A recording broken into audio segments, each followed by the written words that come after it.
My husband's relatives placed my parents at the very edge of the room, a small table near the kitchen doors where the noise never stopped.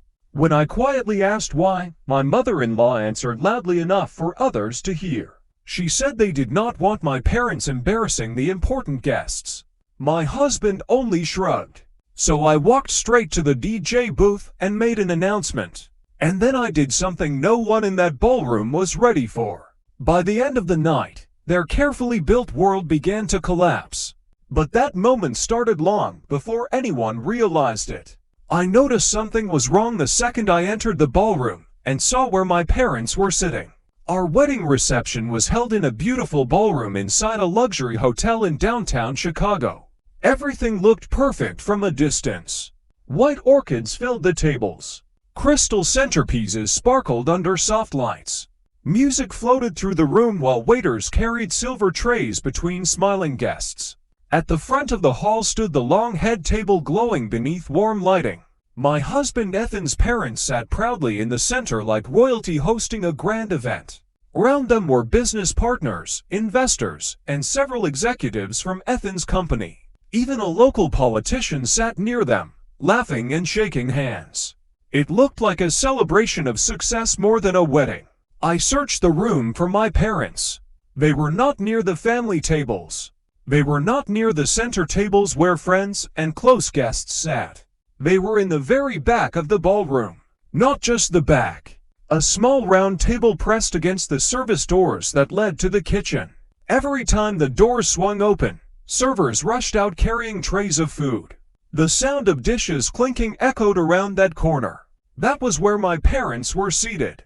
My father sat perfectly straight in his suit, the same way he always sits at formal events.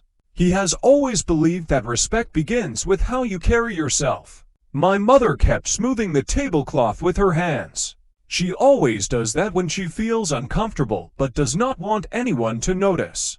When I asked if everything was all right, my father smiled warmly. He said the food smelled wonderful and told me not to worry about them. That was when I noticed something else. Only a few chairs surrounded their table. My parents, my younger brother Tyler, and an empty seat. No other relatives from my side of the family were anywhere nearby. My aunt and cousins had been placed at another table far across the room near the hallway leading to the restrooms. It did not feel like a coincidence. Something about it felt planned. So I walked to the entrance where the seating chart stood on a large decorative mirror written in gold marker. My name was placed at the head table beside Ethan. Ethan's entire extended family filled the front rows of tables. My college friends were seated comfortably near the center. Even co-workers I had never met were closer to us than my own parents. That was when a strange feeling settled in my chest. I found my mother-in-law Carol standing near the bar speaking with a woman in a bright red dress. I politely asked why my parents were seated near the kitchen. She did not lower her voice. In fact, she spoke even louder. She said they did not want my parents embarrassing the important guests. The woman beside her froze in the middle of sipping her drink.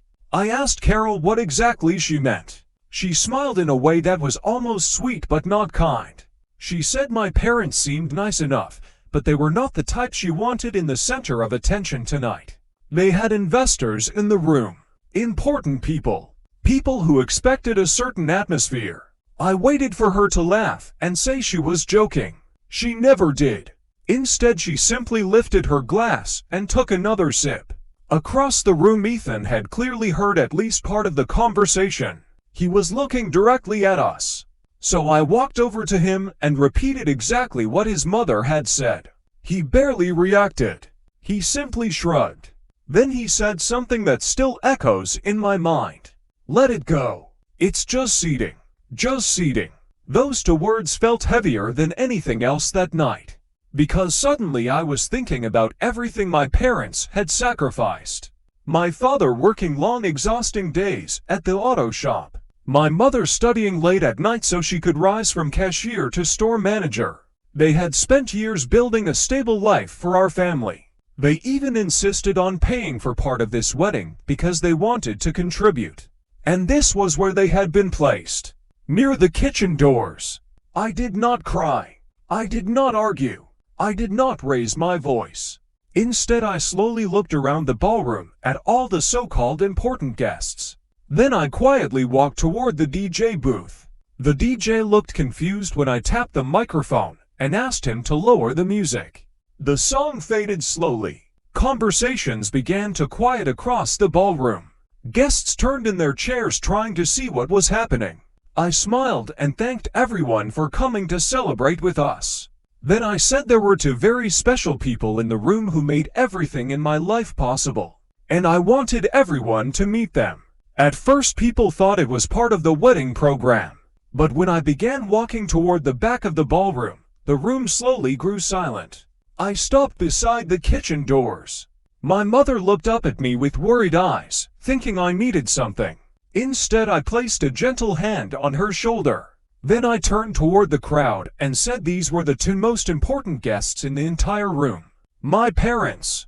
I told everyone about my father working long days so I could go to college without debt. I told them how my mother taught herself English by watching late-night news broadcasts so she could help me with homework. And I told them they raised me to believe that respect is not something you earn with money. It is something you give freely. The applause started softly. Then it grew louder. But the story did not end there. Because later that night, during the speeches, Carol decided she still had something to say. And what she said next would start a chain of events none of us could stop. By the time the night was over, an investor would walk away. A business deal would collapse. And my marriage would never be the same again. All because someone believed my parents belonged at the back table.